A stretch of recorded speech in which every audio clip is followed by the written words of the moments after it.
পানী এতিয়া বহুখিনিয়ে কমি গ'ল, কিন্তু যন্ত্ৰণা এতিয়াও কমি নগ'ল। যন্ত্ৰণা এতিয়াও একেই আছে। আচম্বিতে অহা বান দুৰ্ভোগে হঠাৎ ধেমাজি জিলাৰ বহু প্ৰান্তত সৃষ্টি কৰিছিল বিভীষিকাৰ। সেই বিভীষিকাবোৰ এতিয়াও পাহৰিব পৰা নাই এইসকল লোকে, কাৰণ চকুৰ সন্মুখত এয়া বানে বিধ্বস্ত কৰি থৈ যোৱা একোখন ঘৰ।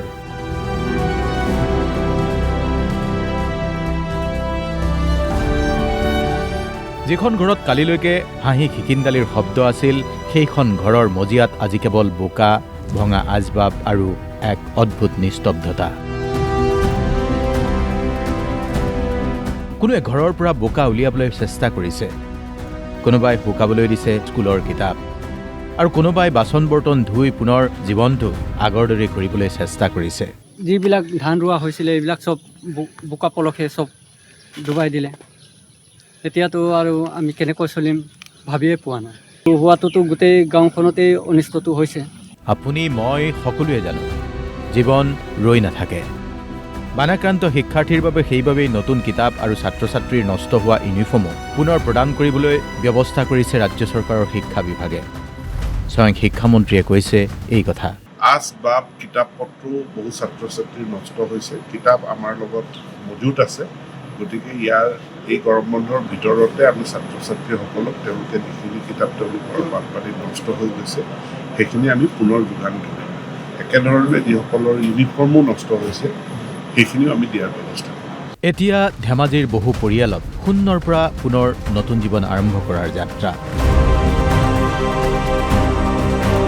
যি একোখন ঘৰ সাজিবলৈ বছৰ বছৰ লাগিছিল, সেই ঘৰখন পুনৰ থিয় কৰাবলৈ এতিয়া কেৱল সাহস আৰু আশা বুকুত বান্ধিয়ে ৰাইজ আগুৱান হৈছে।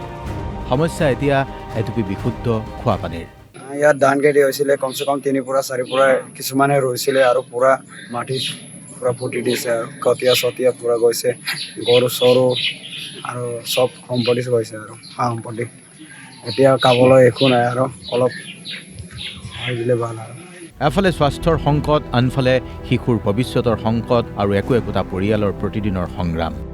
ধেমাজিৰ মানুহে এতিয়াও হাৰ মনা নাই। আজি হয়তো তেওঁলোকৰ লগত নতুন আচবাব নাই, নতুন কাপোৰ নাই, আৰু সকলোৱে নতুন সপোনো এতিয়াও দেখিব পৰা নাই। কিন্তু এটাই বিশ্বাস, আজি নহ'লেও কাইলৈ ভাল হ'ব। সেই বিশ্বাসৰ বাবে বানৰ পিছত পুনৰ থিয় হ'বলৈ চেষ্টা কৰিছে এইসকল লোকে।